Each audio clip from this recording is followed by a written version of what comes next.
بسم اللہ الرحمن الرحیم۔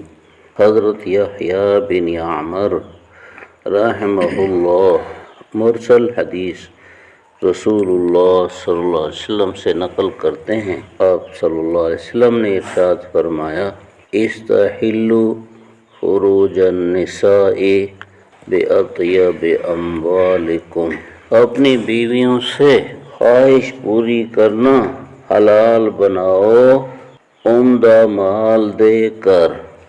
اپنی بیویوں سے خواہش پوری کرنا حلال بناؤ عمدہ مال دے کر۔ اس حدیث پاک کا کیا مطلب ہے؟ اس حدیث پاک میں کئی باتوں کی طرف اشارہ ہے۔ ایک یہ کہ بغیر مہر کے عورت حلال نہیں ہوتی، بیوی بغیر مہر کے بیوی حلال نہیں ہوتی۔ نبی پاک صلی اللہ علیہ وسلم کی خصوصیت ہے کہ اگر کوئی عورت آپ صلی اللہ علیہ وسلم کو بغیر حق مہر کے آپ کے نکاح میں آنا چاہے تو وَامْرَأَةً مُؤْمِنَةً إِنْ وَهَبَتْ نَفْسَهَا لِلنَّبِيِّ إِنْ أَرَادَ النَّبِيُّ أَنْ يَسْتَنْكِحَهَا خَالِصَةً لَكَ مِنْ دُونِ الْمُؤْمِنِينَ، تو آپ کی خصوصیت ہے کہ آپ بغیر مہر کے بھی شادی کر سکتے تھے۔ آپ کے سوا امتیوں کے لیے حلال اور جائز نہیں کہ بغیر مہر کے نکاح اور شادی کریں۔ مہر مقرر کرنا ضروری ہے۔ اگر نکاح کے وقت مہر مقرر نہیں ہوا تو اس عورت جیسی اس کے خاندان کی عورتوں کا جو حق مہر ہوگا وہ دینا پڑے گا۔ اس کے بغیر بیوی سے خواہش پوری کرنا جائز نہیں ہوگا۔ ہاں، پھر یہ ہو سکتا ہے کہ ادائیگی اس کی فوری ہو یا کچھ تاخیر سے ہو، لیکن دینا بہرحال ہوگا۔ فوری ادائیگی ہو یا تاخیر سے ہو یا کچھ فوری اور کچھ تاخیر سے۔ اگر خدا نہ کرے آدمی نے بیوی کے حق مہر کی ادائیگی میں لیٹ کی اور لیٹ کرتے ہوئے یہ آدمی اس دنیا سے چلا گیا تو جہاں اس مرنے والے کے دوسرے قرض ادا ہوں گے وہاں بیوی کا حق مہر بھی قرض میں شمار ہوگا اور ورثہ کو بیوی کا حق مہر ادا کرنا بھی ضروری ہوگا۔ ترکہ بعد میں تقسیم ہوگا۔ ہمارے کئی لوگ حق مہر مقرر تو کروا لیتے ہیں لیکن اس کے بعد حق مہر ادا نہیں کرتے۔ حضور نبی پاک صلی اللہ علیہ وسلم کی حدیث ہے کہ جس نے کسی عورت سے شادی کی اور نیت یہ رکھی کہ اس کا حق مہر ادا نہیں کروں گا اور پھر ادا نہ کیا اور یوں مر گیا تو قیامت کے دن زانی ہو کر کھڑا ہوگا۔ اس لیے حق مہر بہت ضروری ہے۔ اللہ تعالیٰ نے قرآن شریف میں حکم دیا ہے وَآتُوا النِّسَاءَ صَدُقَاتِهِنَّ نِحْلَةً، عورتوں کو ان کا حق مہر دل کی خوشی سے دو۔ فَإِن طِبْنَ لَكُمْ عَنْ شَيْءٍ مِّنْهُ نَفْسًا، اچھا تو دل کی خوشی سے دینا ضروری ہے۔ دوسری جگہ اللہ نے فرمایا قَدْ عَلِمْنَا مَا فَرَضْنَا عَلَيْهِمْ فِي أَزْوَاجِهِمْ، اس میں مردوں پر حق مہر دینے کو فرض فرمایا، فرض ما فرضنا علیہم، تو یہ ضروری چیز ہے۔ اور کئی مرد یہ کرتے ہیں کہ عورت سے معاف کروا لیتے ہیں۔ یہ آدمی باقی سارے خرچ کر سکتا ہے اور عورت کا حق مہر ادا نہیں کر سکتا، اسے معاف کرواتا ہے، اس کو شرم بھی نہیں آتی۔ یہ فقیر منگتا بنتا ہے اور وہ بھی اپنی کمزور بیوی سے۔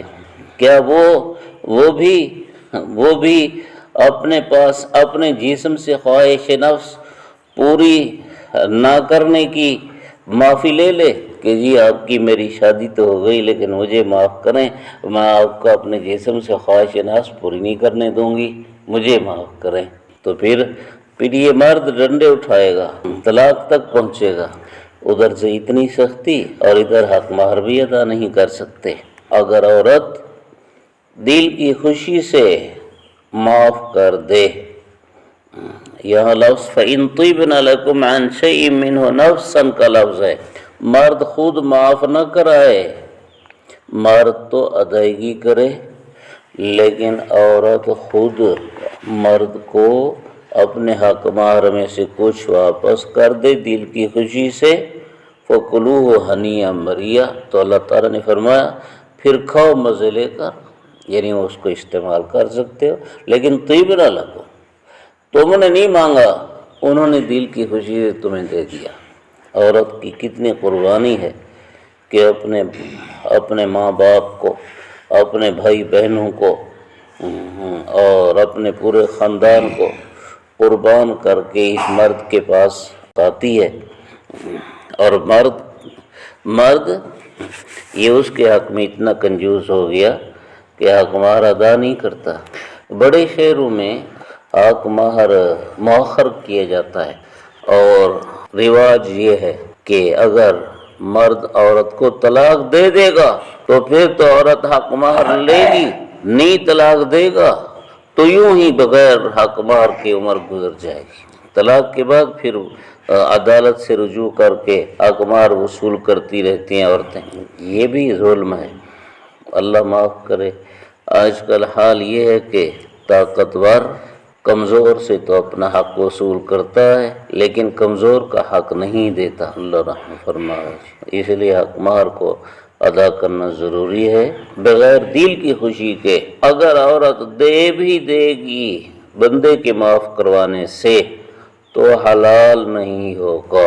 لا یحل مال امرئ مسلم الا بطیب نفس منہ، کسی مسلمان کا مال اس کی دل کی خوشی کے بغیر حلال نہیں ہوتا، یعنی حرام ہوتا۔ اگر اس مرد نے اس کی دل کی خوشی کے بغیر اسے حق مہر واپس کر لیا یا اس سے معاف کروا لیا، معاف نہیں ہوگا۔ بِأَطْيَبِ أَمْوَالِكُمْ، دوسرا لفظ یہ فرمایا کہ حق مہر کی ادائیگی کرنی ہو تو عمدہ مال دیا کرو، یعنی حلال اور پاکیزہ مال دیا کرو حق مہر میں۔ بِأَطْيَبِ أَمْوَالِكُمْ، قرآن شریف نے حق مہر کو صداق فرمایا ہے۔ صداق صدق سے ہے، جس کا معنی ہوتا ہے سچ اور سچائی۔ تو صداق، حق مہر کو صداق اس لیے کہتے ہیں کہ حق مہر مرد کی طرف سے ادا کرنا نشانی ہے کہ واقعی اس خاوند کو اس کی بیوی سے سچی محبت ہے، یہ حق مہر کو اس لیے صداق فرمائے۔ اب جو ادا ہی نہیں کرتا تو اس کا مطلب ہے یہ مطلب پرست ہے اور محض اپنی خواہش پوری کرے گا، اس کو اپنی بیوی سے سچی محبت نہیں۔ اس لیے حق مہر ادا کرنا ضروری ہے، حتیٰ کہ اگر حق مہر ادا نہ کیا تو بندے کے ترکے سے بندے کی بیوی کا حق مہر ادا کرنا ضروری ہوگا۔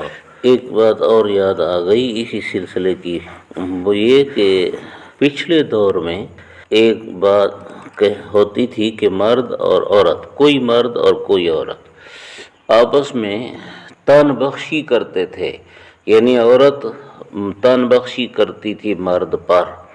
اب تن بخشی کا معنی یا تو یہ ہے کہ بس نکاح وکاح نہیں ہے، یوں ہی تن کو بخش دیا، یعنی جسم بخش دیا، جس کو آج کے دور میں جسم فروشی کہتے ہیں، مگر جسم فروشی میں تو یہ ہوتا ہے کہ کوئی نہ کوئی پیسہ مقرر ہوتا ہے، اور تن بخشی میں یہ ہے کہ بھی پیسہ کوئی مقرر نہیں ہوتا، بس یوں ہی عورت نے جسم بخش دیا، یہ زنا ہے، صاف زنا ہے۔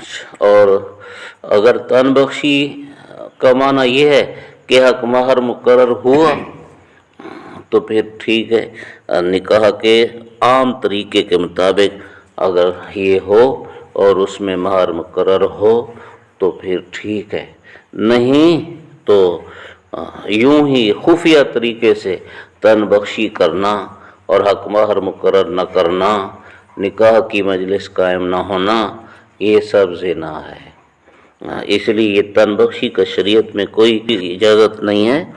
ہمارے پرانے لوگوں میں یہ بات مشہور ہے، فلاں عورت نے فلاں مرد کو تن بخشی کی تھی، یہ تن بخشی زنا ہے، اس کی کوئی حیثیت نہیں ہے۔